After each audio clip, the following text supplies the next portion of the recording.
Hello and welcome to the fourth episode of ABRHS. I'm Thiago Muniz along with Niragi Shah, and let's get right into the news. Do you want to learn more about Arabic calligraphy or Islam? Want to compete and miss the Muslim Interscholastic Tournament in Boston? Then join the Muslim Student Association today. Meetings are in room 116 East on Tuesdays from 2:30 to 3:15 p.m. Contact Mr. Brucey and Miriam Bunar for more info. Do you have a free period during the day, or do you need community service hours? The school store is looking for you. The AB School Store is looking for students volunteers from 10 a.m. to 18 p.m. and after school until 3 p.m., Monday through Friday. Consider the opportunities and benefits volunteer can provide. We will be right back after this quick public service announcement. Texting while driving is something that can cause serious danger to yourself and others. It is said that texting and driving makes a crash up to 23 times more likely. One way this causes danger is that teens who text while driving spend 10% of their time outside the lane. It is important to spread the word about these consequences of texting and driving, as it will decrease the number of casualties for the future. So don't text and drive.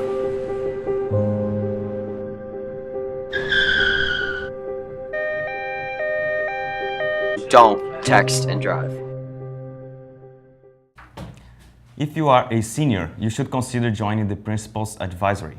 This group meets with Mr. Dory and Ms. Baker to discuss what is going on AB. This group will meet once a month. See Mrs. Hurley in the front office if you are interested. Also for seniors, senior dues, which cover a student's yearbook, cap and gown, and other senior expenses, are $165 only until October 31st. After that, the price will rise to $185. Make sure to pay your senior dues now. However, if there is a financial situation preventing payment, students should see Ms. O'Grady in the administration office as soon as possible. Opening night is finally here. Proscenium Circus Beauty and the Beast, based on the popular 90s movie, will be opening up this weekend. We talked with Mrs. Harms, the director of our production, Beauty and the Beast. Ms. Harms, can you please tell us about this year's school play? This year, we're performing Beauty and the Beast as our annual fall musical to celebrate Proscenium Circus's 50th anniversary season. This year's season challenges all audiences to look beyond, as each of our shows challenges both audiences and characters to look beyond appearances, labels, and fear. The first challenge that audiences will receive is to look beyond the Disney label of the show and see the unique story that we're creating by going back to the darker cautionary tale that is at the heart of this story. What are you most excited to see from this year's production? I am most excited about this production because there are over 120 students who are working on the show, and they have been for about 3 months, and it's a great way for all of the community to come together and to spend some time together. Thank you. Thank you. If you're interested in watching this performance, you can purchase tickets on abdrama.org. Tickets are normally $18, however, online purchases provide a discount of $2 off for students and folks 55 and up. You can also purchase tickets at Roach Brothers or at the door to the theater. However, we recommend you buy them prior to the show due to a limited number of available tickets. Performance times will be on the evenings of October 27th and 28th and November 3rd and 4th, while matinees will be held on October 28th and 29th as well as November 4th. To learn more, go to abdrama.org. We'll be back with more after this. Texting while driving is something that can cause serious danger to yourself and others. It is said that texting and driving makes a crash up to 23 times more likely. One way this causes danger is that teens who text while driving spend 10% of their time outside the lane. It is important to spread the word about these consequences of texting and driving, as it will decrease the number of casualties for the future. So don't text and drive.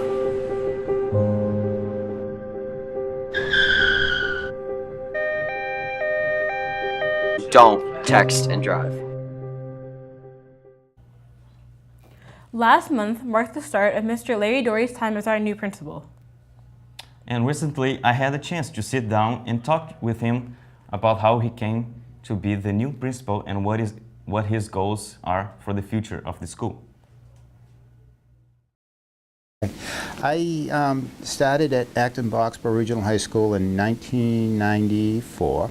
I started as a school counselor and the director of alternative programs. I began as an administrator, assistant principal, in 98, I think it was. That's a good question. I was asked by a central office, the superintendent's office, to serve as interim.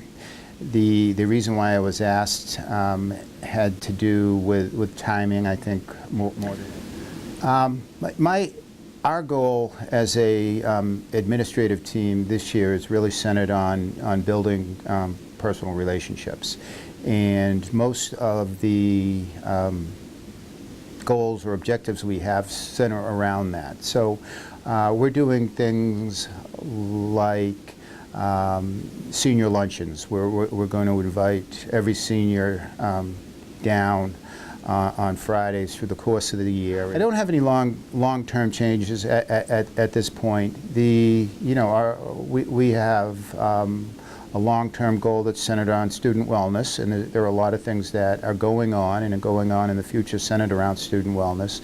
One thing that we're looking at is the schedule, and the other thing that we've been looking at is the start time, and we're certainly looking at what we do in advisory. In addition to those questions, we also asked that what was the difference between being an assistant principal and a principal, and also, do you think you will be a permanent principal? Again, let's see what he had to say. For me, this year, having been here as an assistant principal as long as I have, I've had the opportunity to work under three very good administrators, three of the best principals that I think I've known in Steve Donovan and Elise Callan and Joanne Campbell, absolutely. So I've been able to learn a lot from them over the years, so I'm not stepping into this position without some background. I have no idea.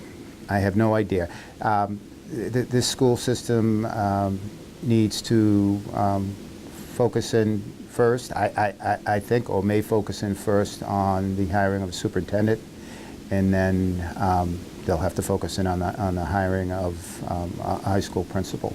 But I have no idea where that will play out. The high school's National Honor Society and the Rotary Club are hosting the 5th annual breakfast celebrating the service of veterans residing in Acton and Boxborough on November 10th.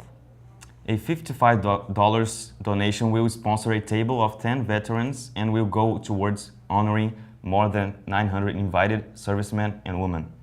All donations will be greatly appreciated and honored with inclusion in the program and a public thank you during the ceremony. Please send checks of any amount to Mary Price Maddox at the high school address.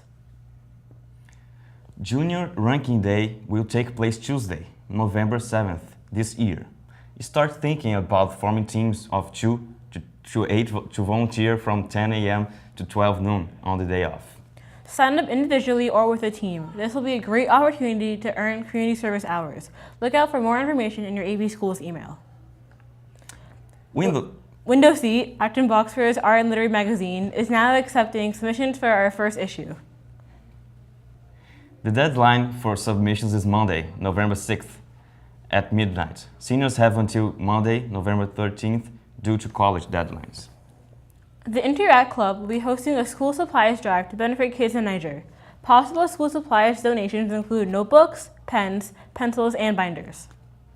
You can donate new or barely used school supplies to room 100 East or the main lobby through October 31st. Next up, it is time for another community profile. This is a regular segment where we introduce an interesting and accomplished member of our community.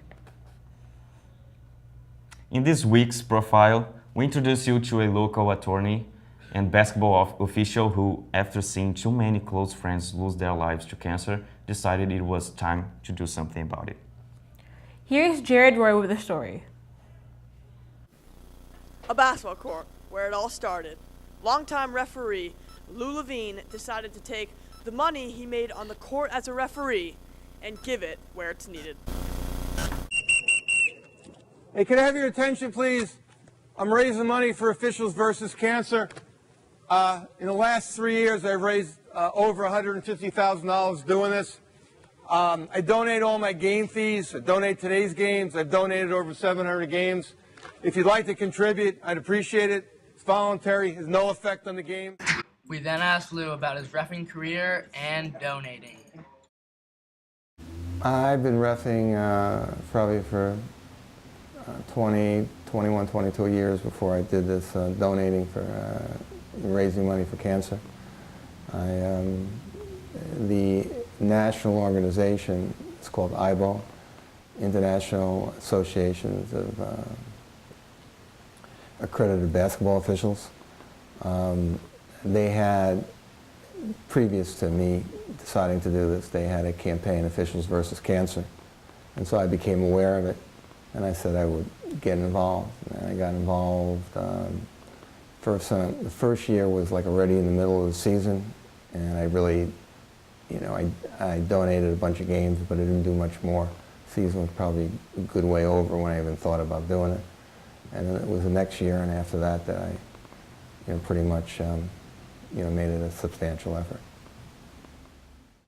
We also had a chance to sit down with varsity basketball coach Rick Kilpatrick to talk about how he has supported Lou's cause. Lou has asked myself and some of the other coaches here at AB to purchase some pink whistles, which basically is a way to raise money for his cause, to fight cancer. But the whistles also symbolize something. I mean, you see them, and I think visually for myself, for the players, it's a constant reminder of the importance of trying to fight cancer and beat cancer, and I think that's a big part of what Lou's trying to do. I think whatever you do, you try and give back. The Officials versus Cancer campaign that IBO had was a way to raise money. And when I started doing it, one of the first phone calls that I made, or the first phone call that I made to try and get games, extra games, was to a friend of mine. And I used to always kid him that his hair wasn't turning gray, and that he must be using shoe polish to keep it black. I hadn't seen him in about a year. He was another basketball official, but he assigned some games. And I called him, and I mentioned that, kidding it to him, and he said, "I don't have any hair anymore." And so the conversation immediately, kind of fell off to he had stage 4 cancer. So this was the very, very, very first phone call I made when I was trying to do something for Officials versus Cancer. So we spoke for a bit, and when we finished the call, I just sat down for a while, and I said, this is kind of crazy. It like really stunned me, A, that he had, such a, stage 4 cancer, and number 2, that this was the first phone call that I had made to try and raise money for cancer. So that kind of gave me a kickstart. After that, I realized that I could raise money doing this. I also realized that there was a lot of recognition. If people see you with your pink whistle, it's like when you see the NFL during the NFL season, you see them with the pink socks, you kind of think about, people are, raising money for cancer, fighting cancer, having cancer. So these are things that go through your head, and so after a while, my pink whistle and my pink lanyard was just my moniker, and people would see that, and they would bring it to their attention. We then talked to Lou about his future for himself and the organization. I'm going to try to continue to raise money, try to motivate other people to raise money. That's part of what I do. Is in the national organization, there's about 18,000 referees. I'm hoping that in some way they see what I do, which is much more than I expect them to do, and maybe they can do a bit more or something. All right, if you have 20,000 times whatever, it adds up, to a lot of money. So That's all I can do. I can just set my goal to kind of lead by example. How has your perception of Lou changed from when you first met him as a referee to now?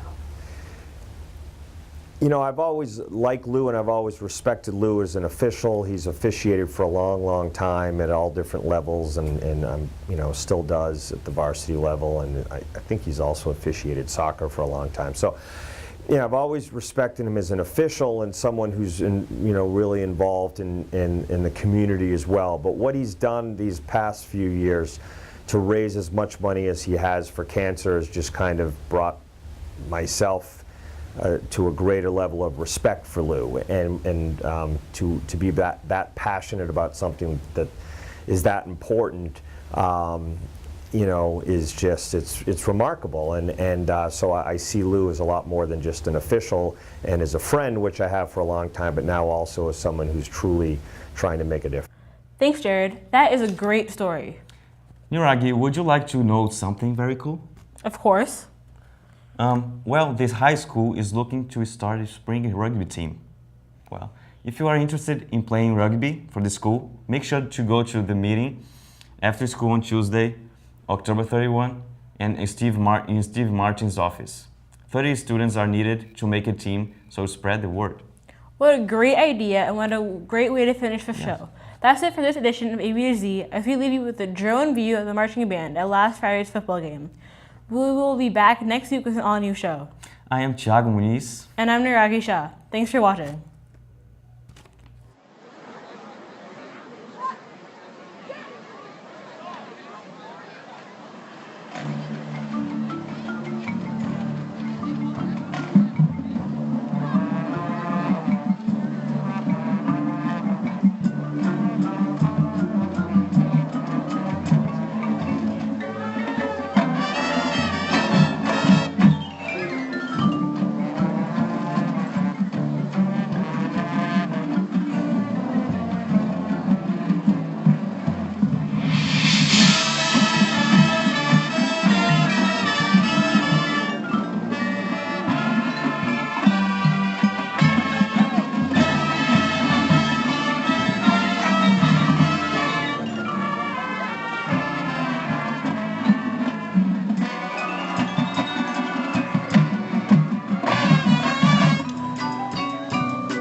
Thank you.